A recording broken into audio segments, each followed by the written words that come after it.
não parar, não precipitar e não retroceder. Então dizer para esse cara, sabe quando nós vamos parar? Nunca. Nunca na sua porca vida. Né?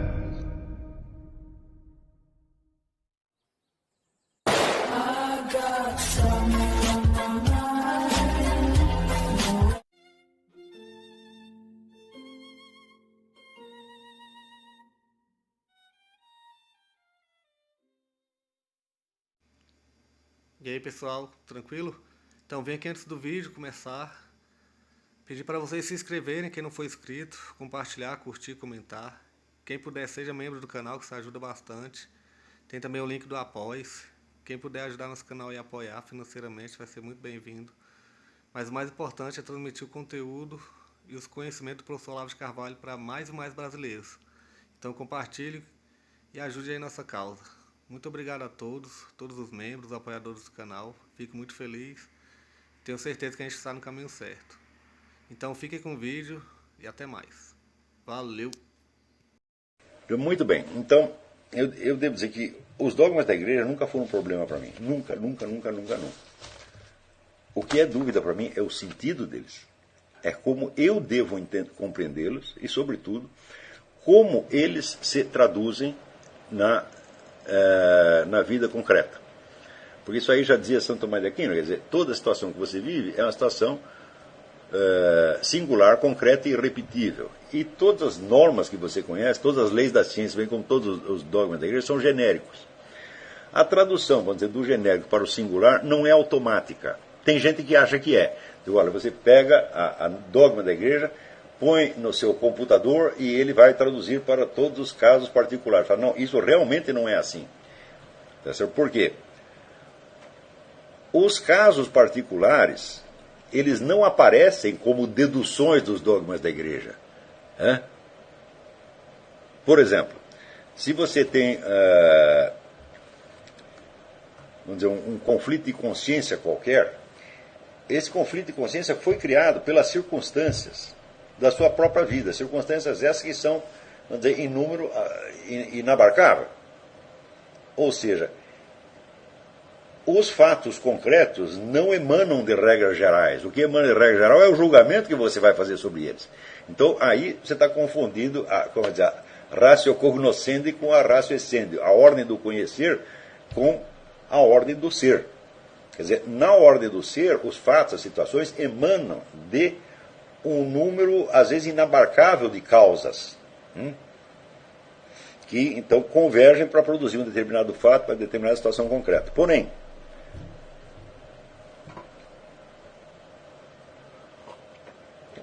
a aplicação entre dos dogmas da igreja, a compreensão da situação e a dedução da atitude que você deve tomar, esta sim vai do geral para o particular.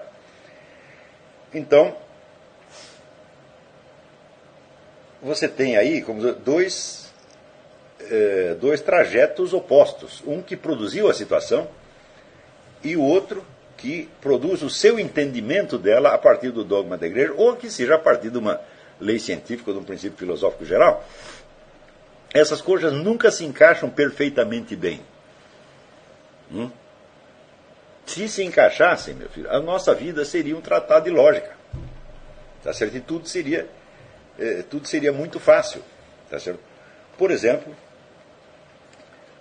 o que um sujeito católico deve fazer diante das modificações desastrosas que foram feitas pelo Concílio Vaticano II. Ele pode, por exemplo, aliviar a consciência dele apelando para o sede vacantismo, dizendo, não tem Papa, o mandato do Papa não é válido, tá certo? Então nós temos que nós mesmos deduzir a coisa a partir da doutrina, tá certo? E agir em consequência. Vocês acham que isso é assim, é tão lógico, é tão tranquilo como parece? Não. Quer dizer, por exemplo, eu leio muitas coisas do esse monge Michael Diamond, né?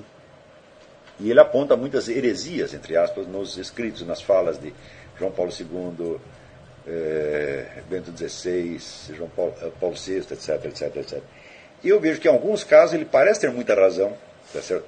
Porém, em nem um único caso que eu encontrei, havia uma heresia no sentido formal. Havia, como se diz, algo que pode ser interpretado em sentido herético. E para saber se a coisa é formalmente herética ou não, eu teria que recolocar aquilo dentro de cada escrito e julgar se o efeito total foi premeditadamente herético ou não. Eu digo, mas isso é trabalho para 10 vidas. Eu não posso concluir isso aí. Não dá para fazer. Então a resposta é não sei. E quando você não sabe, então nós temos o problema. Sim, nós temos que seguir os mandamentos da igreja. Mas seguir os mandamentos no sentido geral é uma coisa. E identificá-los na vida todos os dias e para todas as situações é outro problema completamente diferente. Então, desde há muito tempo, mas muito tempo, eu me coloquei a seguinte proposta. Claro, eu vou tomar os dogmas da igreja como um conjunto de normas dos quais eu devo me aproximar. Não modelando imediatamente a minha conduta externa por elas, porque em muitos casos eu não sei como fazer isso. Tá certo? Porém, fazendo um esforço sério de internalizá-las e de enxergar as coisas como Deus quis que nós as víssemos. Então, você tem que transformar você internamente primeiro e externamente depois. Este é o processo que leva uma vida. Tá certo? Porém, eu não conheço nenhuma outra atitude que possa ser verdadeiramente sincera e honesta. Quer dizer, você simplesmente abster-se de fazer certas coisas, é claro que não é o suficiente. Quando você veja aqui, nos 10 mandamentos há uma série de mandamentos que são proibições. Não faça isso, não faça aquilo, não faça aquilo. Bom, isso aí parece relativamente fácil. Porém, não esqueçam o seguinte, que Jesus diz que tudo isso depende dos 2 primeiros mandamentos. E dos 2 primeiros mandamentos, nenhum é restritivo, nenhum é uma proibição. É um mandamento positivo. Faça determinada coisa. Ama a Deus sobre todas as coisas e ama teu próximo como a ti mesmo. Então significa que os outros 8 mandamentos devem ser interpretados em função desse. Então você tem 8 proibições, né, que são baseadas em 2 mandamentos positivos. Se você obedecer às 8 proibições, mas não for no espírito dos 2 primeiros, você errou tudo. Então faz também muito tempo que eu percebi isso. Falei, mas todo o problema é este. O que é amar a Deus sobre todas as coisas e o que é amar ao próximo como a mim mesmo. Então eu vou tentar descobrir isto e, na medida que eu vou descobrindo, isso vai se transformar naturalmente na minha conduta. Isso é o que eu posso fazer no curso de uma vida. Né? Eu não sei que outra coisa eu poderia fazer. Tá certo? Então, eu nunca passei por um processo de conversão, eu nem sei o que é isso. Tá entendendo? Eu não acredito que as nossas crenças pessoais, as nossas ideias pessoais tenham a mais mínima importância nesse aspecto. Né? O sujeito diz, por exemplo, o que você diz? Eu acredito em Deus, eu não acredito em Deus. Meu filho, isso é um produto do seu cérebro. Né?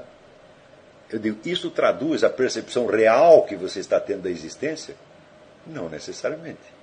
E, na verdade, quase nunca. O que o seu cérebro diz é uma coisa, o que o seu coração sabe é outra completamente diferente. Então,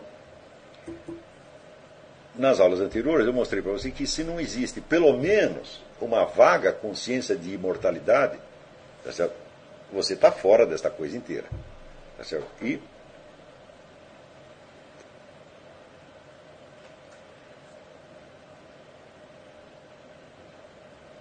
quando as pessoas estão ali, estão rezando, confessando seus pecados, etc., mas não estão colocadas na perspectiva de imortalidade, então realmente elas não sabem o que estão fazendo. O cérebro delas está produzindo uma série de raciocínios, uma série de decisões, etc., mas o que se passa no coração delas pode ser outra coisa completamente diferente. E todo o nosso problema consiste exatamente em você começar a encarar as coisas não desde o ponto de vista dos produtos do seu cérebro, mas desde a realidade efetiva apreendida vamos dizer, no coração. O coração é um símbolo vamos dizer, do centro do ser, o verdadeiro centro perceptivo e decisório. Aquilo que você, não aquilo que você pensa, mas aquilo que você sabe permanentemente. Aquilo que você sabe permanentemente é tão básico, tão fundamental, que a atividade incessante do cérebro encobre aquilo. Então, na Bíblia está dito, Deus sonda os rins e corações. Não está dito, Ele sonda os cérebros. Então, Deus vai conversar com você, não através de suas ideias, mas através das suas percepções reais, profundas e permanentes. Mas se nós mesmo não estamos conscientes dessas percepções reais, profundas e permanentes, então, meu filho, o que você acha ou deixa de achar não tem a mais mínima importância. Então o sujeito diz, olha, eu creio em Deus, ou eu não creio, eu sou ateu, eu sou isso, eu sou espiritualista, eu sou comunista, eu sou anarquista, eu sou budista, tudo isso aí é uma frescura cerebral apenas. Não é a verdadeira percepção que o indivíduo está tendo. Então, não adianta nada ficar discutindo a crença do outro, se essa crença é uma superficialidade cerebral que saiu da massa cinzenta dele num certo momento e vai desaparecer na outra. Isso é tudo perda de tempo. O nosso esforço é para nos instalarmos na verdadeira realidade, a realidade profunda e mais permanente, a mais, como é que se diz, decisiva que haja dentro de você. Então, o que interessa é dizer como eu estou percebendo as coisas realmente, não só neste momento, mas o que é que eu tenho visto desde criança. O que é que eu, no meu coração, nunca neguei, porque eu sei que está ali. Então, por exemplo, algum de vocês jamais duvidou que você fosse você mesmo? Digo, não sou eu sou o Zezinho. Eu digo, se você fizer isso, você vai ser internado. Da onde você tirou esta confiança inabalável na permanência do seu ser? Você pode averiguar, todas as suas sensações, elas não fundamentam isso. Toda a sua atividade cerebral não fundamenta isso. E se você investigar mais profundamente a estrutura da percepção, você vai ver que isso, na realidade, é impossível. Por exemplo, cada um de vocês está convencido de que você é uma individualidade única e insubstituível. Não pode trocar você por outro. Você sabe isso não só a respeito de você mesmo, como você sabe da sua namorada, do seu irmão, sua mãe, sua avó, sua tia, todo mundo. Eu digo, onde está essa percepção de individualidade? Conceptualmente, não pode ser. Para a razão, para o pensamento racional, só existem categorias genéricas. Então são os sentidos. Eu digo, você está muito enganado. Os sentidos, por si mesmos, eles só percebem qualidades gerais. Formas, sons, cores, medidas, gostos, etc, etc. Você não percebe nada de singular. Eu digo, meu Deus do céu, mas se nós não pegamos a singularidade nem pela razão e nem pelos sentidos, da onde que nós a pegamos então? E, no entanto, é fácil você perceber que sem a percepção de singularidade, nós viveríamos no mundo da lua. Nós estaríamos completamente perdidos no tempo e no espaço. Então, é forçoso reconhecer que por baixo da sua atividade racional e da sua atividade perceptiva, existe um conhecimento mais profundo e permanente que lhe dá a verdadeira realidade das coisas. E que se utiliza, vamos dizer, das sensações e da razão, mais como um instrumento de comunicação do que como um instrumento de conhecimento. Então, esta consciência de individualidade profunda e permanente é o que eu me refiro como senso de imortalidade. E é por isso que eu digo que este é, vamos dizer, o princípio da filosofia. Você vê que em Sócrates e Platão, vamos dizer, a prioridade da consciência de alma imortal sobre tudo mais é a coisa mais óbvia do mundo. Então, tudo mais eles podem questionar, mas isto não. Por quê? Porque é ali que eles se instalam para poder questionar tudo mais. Quem questiona o resto, eu digo, é a alma imortal. Está entendendo? Então, eu posso dizer que eu tinha esta percepção muito antes de que eu conseguisse, vamos dizer, transmutá-la em discurso, até para mim mesmo. Eu não tinha isso nem como discurso, nem como imagem, mas estava lá. Por quê? Porque isto é eu. Está entendendo? Então, quando muitas aulas atrás, eu falei da percepção de fato concreto, eu estou me referindo à mesma coisa. Ora, quem é que não sabe, vamos dizer, que um fato concreto só acontece num determinado momento do tempo e do espaço, é irrepetível, tá certo? Pode ser imitado, mas não repetido, e se compõe de uma série da convergência de um número indeterminado, praticamente ilimitado de processos causais, alguns essenciais, outros acidentais. Quem não sabe disso? Todo mundo sabe. Uma vez que você conseguiu transmutar isso em palavras, todo mundo percebe, claro que é assim. Se eu pego, vamos dizer, o fato mais simples, olha, o gato miou. Eu digo, bom, muito bem, agora você vai recompor todas as linhas causais que fizeram com que este gato miasse precisamente agora. Você vê, então, em primeiro lugar, o gato precisa existir. Em segundo lugar, ele precisa ser um gato. Então, o que trouxe esse gato à existência? O que fez que ele fosse um gato? Pronto, já está aí um enigma que você não consegue resolver. Então, nós somos capazes de perceber fatos concretos, mas nós não somos jamais capazes de recompor o orbe inteiro dos processos causais que o determinaram. Então, nós sabemos algo com certeza absoluta. E, ao mesmo tempo, não podemos dar nenhuma prova disso. Por quê? Porque todas as provas se fundamentariam na própria consciência de fato concreto que você tem. Você não pode provar que um fato concreto é um fato concreto, porque todas as provas se baseariam nisso. Aliás, qualquer outra prova de qualquer outra coisa também se basearia nisso. Se você não tem capacidade de perceber fatos concretos, então as provas que você possa apresentar do que quer que seja, serão sempre provas hipotéticas. Como um computador pode formar, vamos dizer, cadeias demonstrativas enormes, mas são todas hipotéticas. O computador não pode dizer se algo aconteceu ou não aconteceu. Por quê? Porque ele não tem individualidade. Então você vê que essa consciência de alma imortal, ela está no centro do ser humano. E ela se identifica com a consciência de individualidade. E ela não pode ser conhecida por nenhum outro meio a não ser ela mesma. Entendeu? Então, destas coisas, de certo modo, eu sempre soube. Tá certo?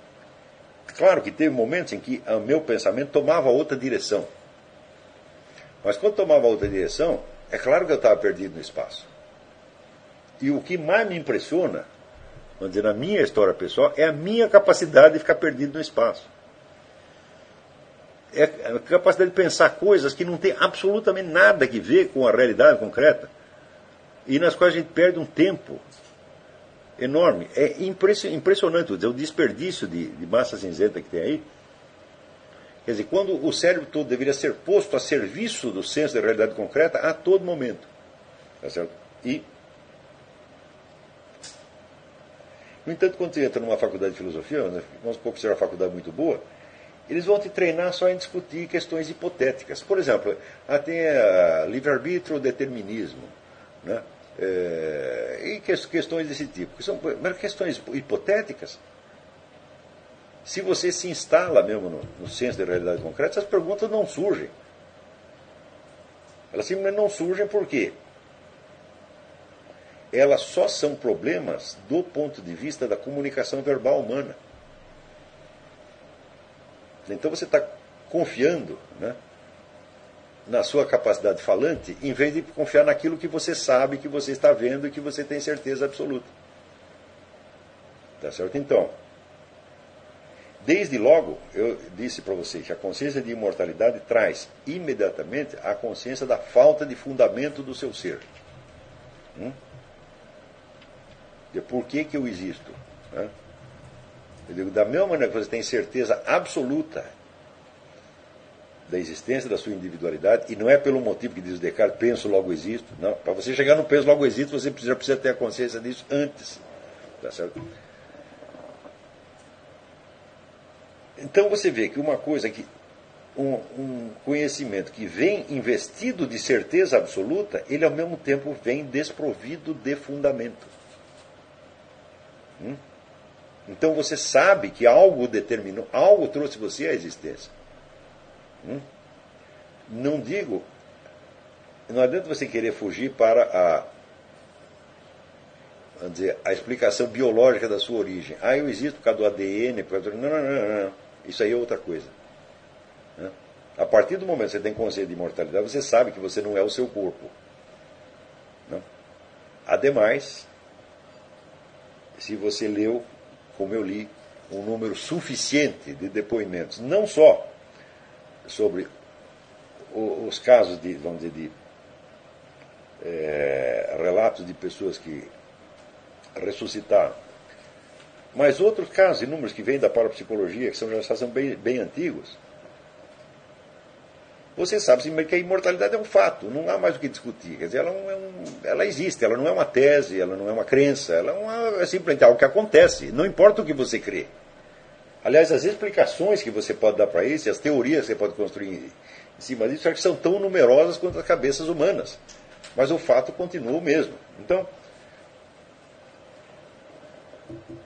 se você entendeu que a imortalidade é um fato, que a imortalidade é a sua própria individualidade, que você não tem outra, nem mesmo fisicamente você tem uma individualidade, porque o seu corpo está em contínua transmutação. Você entende que a sua imortalidade e individualidade não é uma coisa psíquica, porque o psíquico é cerebral e está em constante mutação.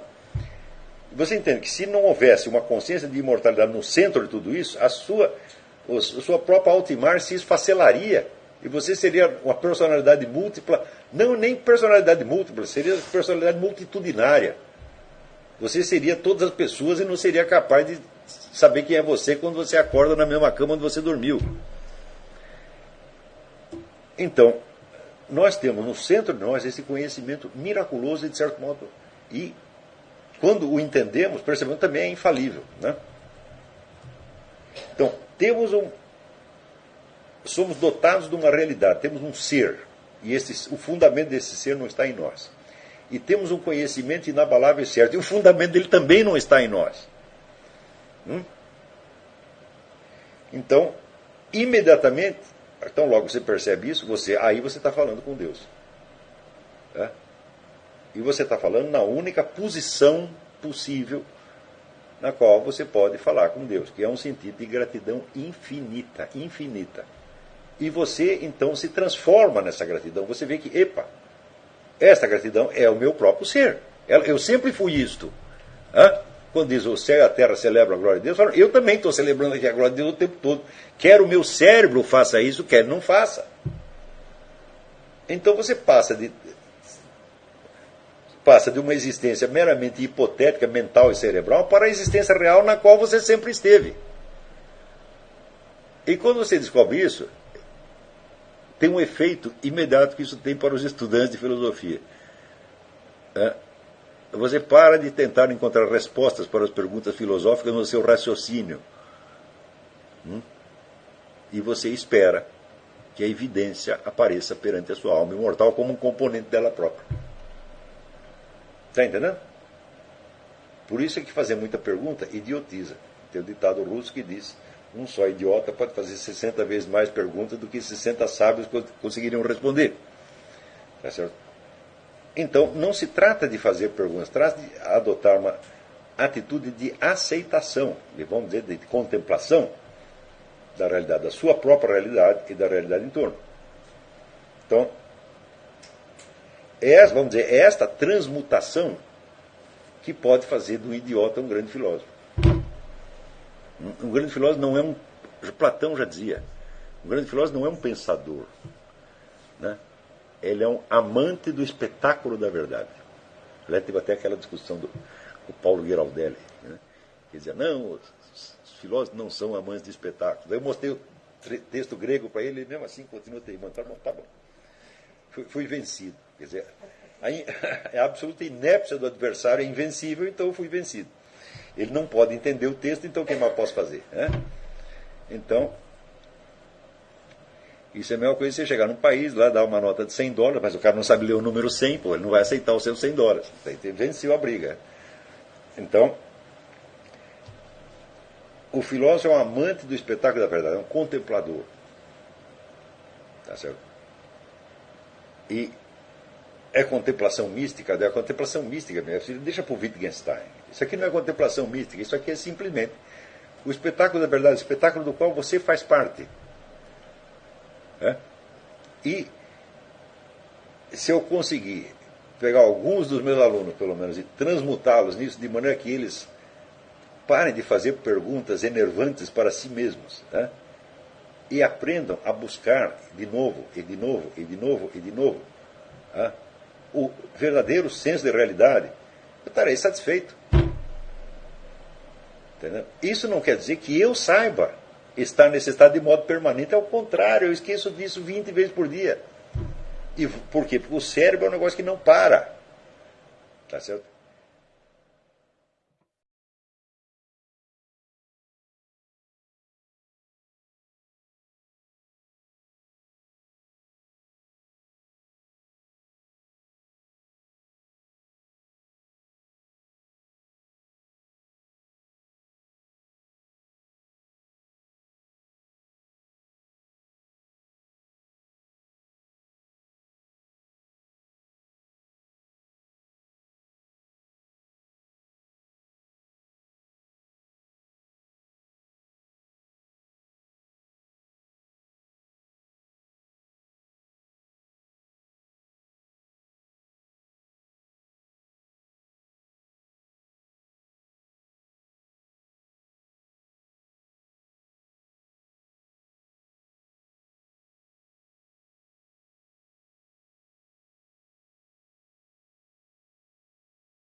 Chegamos a mais um final de uma aula, de um vídeo. Espero que tenham gostado. Quem não se inscreveu ainda, se inscreva, compartilhe, comente. Ajude o nosso canal, apoie, seja membro. E ajude o nosso canal a chegar a cada dia a mais brasileiros que precisam muito do conhecimento do professor Olavo de Carvalho. Então é isso aí, fique com Deus, até o próximo. Valeu! Então é isso aí, pessoal. Que é o nosso canal. Que são alguns livros que eu já li. A maioria foi doação, mas alguns eu adquiri, professor Olavo de Carvalho. Alguns livros se perderam aí que eu emprestei. Professor Alexandre Costa. A Bíblia Sagrada. 10 lições sobre Karl Marx. Indico a não ler esse livro, que é muito ruim mesmo. Alguns pensadores aqui que realmente, como o professor Olavo de Carvalho disse, não são pensadores. Valeu, tamo junto aí. Apoie nosso canal, seja membro.